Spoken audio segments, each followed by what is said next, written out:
আজকের রেসিপিতে থাকছে রমজান স্পেশাল হাইব্রিড চপ। পুরো দোকানের মতো, আর দেখতে পাচ্ছেন কতটা মুচমুচে হয়েছে। তার জন্য ফুল ভিডিওটা দেখার অনুরোধ রইল।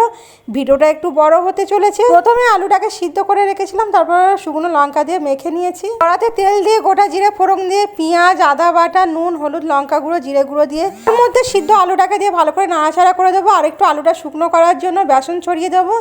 আর দেখুন আমার পুরো পুরটা হয়ে গিয়েছে। এদিকে বেসনের ব্যাটা তৈরির জন্য কালো জিরে, নুন, হলুদ গুঁড়ো আর সামান্য লঙ্কা গুঁড়ো ব্যবহার করেছি। আর ব্যাটার থিকনেসটা ঠিক এরকম হবে। এদিকে আলুর পুরটাকে নিয়ে গোল গোল লেচি কেটে এরকম হালকা হাত দিয়ে চেপে পাতলা করে এভাবে বেলে নেব। দেখুন আমার সবগুলো হয়ে গিয়েছে। এবার হচ্ছে মেন রেসিপির পালা। পেঁয়াজটাকে গোল গোল করে কেটে রেখেছিলাম এবং টমেটো কেটে রেখেছিলাম।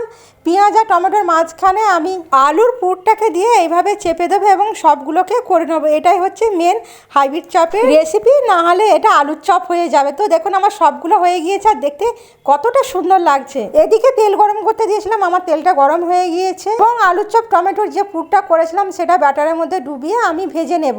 আর আমার প্রথমে ভাজা হয়ে গেছে, এবার দ্বিতীয়টা ভেজে নেবো। এইভাবে আমি সবগুলোকে ভেজে নেব। আর বন্ধুরা আমার ভিডিও যদি ভালো লেগে থাকে লাইক শেয়ার সাবস্ক্রাইব করে পাশে থাকবেন। দেখুন আমার সবগুলো ভাজা হয়ে গিয়েছে।